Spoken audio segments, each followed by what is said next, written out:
Alors bonjour chers souscripteurs de la Nouvelle France Libre, j'espère que vous allez bien. Nouvelle revue de presse mensuelle internationale sur le Moyen-Orient. Que s'est-il passé dans cette région au mois d'août 2024?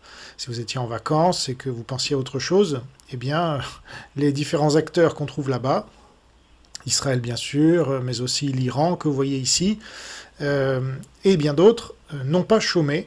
Donc, alors par exemple le 6 août, l'ancien ministre russe de la Défense Sergei Shoigu se trouvait en Iran, comme vous le voyez là, et comme le rapporte l'Institut Robert Lansing.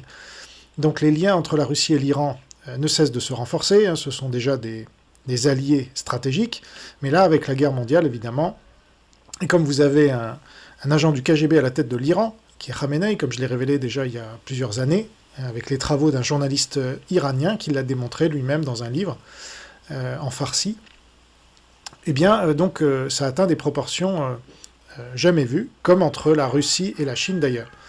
Et comme le montre leur relation symbiotique en matière de défense, Moscou et Téhéran considèrent que les guerres contre Israël et l'Ukraine sont indissociables et indissociablement liées.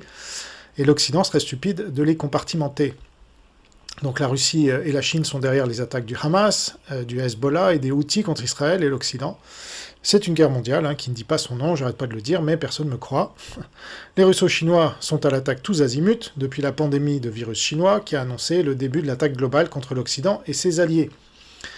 Et depuis, ça ne s'est pas arrêté, à part l'incursion de l'Ukraine en Russie, depuis le 6 août justement, l'Occident a été sur la défensive, et continue de l'être.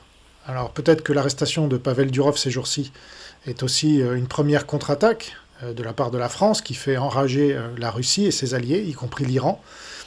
Mais à terme, la censure des médias ennemis comme Telegram ou TikTok sera totale en Occident, hein, je le prétends.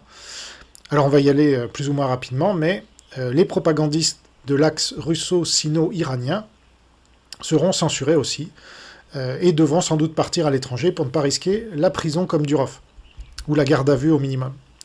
Voilà, alors on va parler de l'Afghanistan, de l'Arabie Saoudite, de l'Arménie et l'Azerbaïdjan, de l'Égypte, des Émirats Arabes Unis, des Houthis, de l'Iran, du conflit israélo-palestinien, du Liban et de la Turquie.